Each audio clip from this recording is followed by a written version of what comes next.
Welcome to CSS tutorial part 2. If you haven't watched part 1, then the link is down in the description. Go check that out. I will recommend that you start with part 1 and then watch part 2. Now let's get started with part 2. ID Selector. ID can be used as a unique identifier. It can be used to recognize one HTML element, and it can be applied to any HTML element. Let's go over an example. We're gonna have div. You can call ID by using an attribute ID and ID name. Simply, I'm gonna be using div1. We can have our text. For example, go back to our CSS file, and to apply our styling to that ID always starts with a hashtag and then ID name. Opening and closing brackets, we can have, let's have font weight bold, text align center, and also text decoration underline.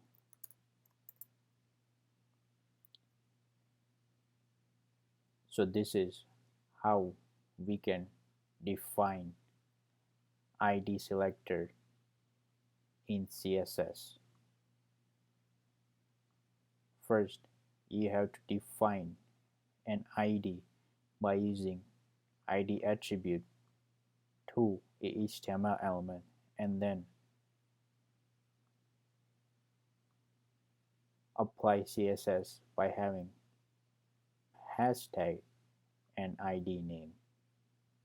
Now ID is unique identifier, which means, for example, it is best practice to have just one ID. We cannot do something like this, for example.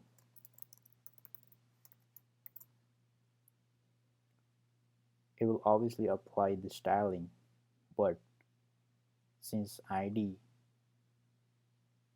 can be used to one HTML element, it would be best that we should have another ID call instead, or something like this. So ID can be used to one element, and this is how we can have ID selector in CSS. Let's go over class selector. Class can be applied more than one time to any HTML element. Let me show you that. We're going to create our HTML element div.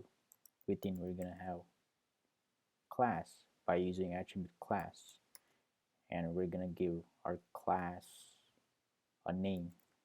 I'm going to use warning and define the text in between.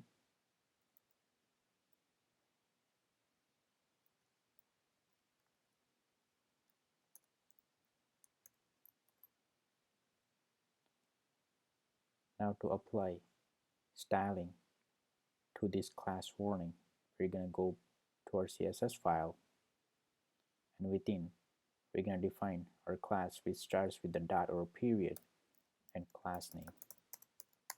In between, we can have our styling for this class. So let's say color red, font weight bold. We're going to apply font size 30 pixels,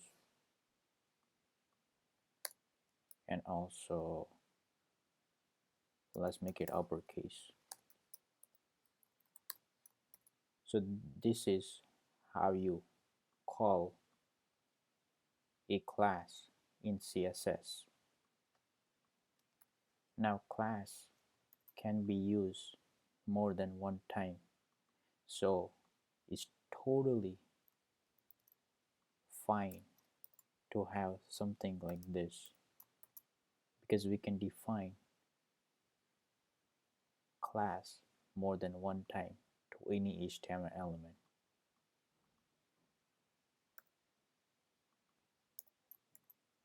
As you can see, we can also apply using a p tag paragraph.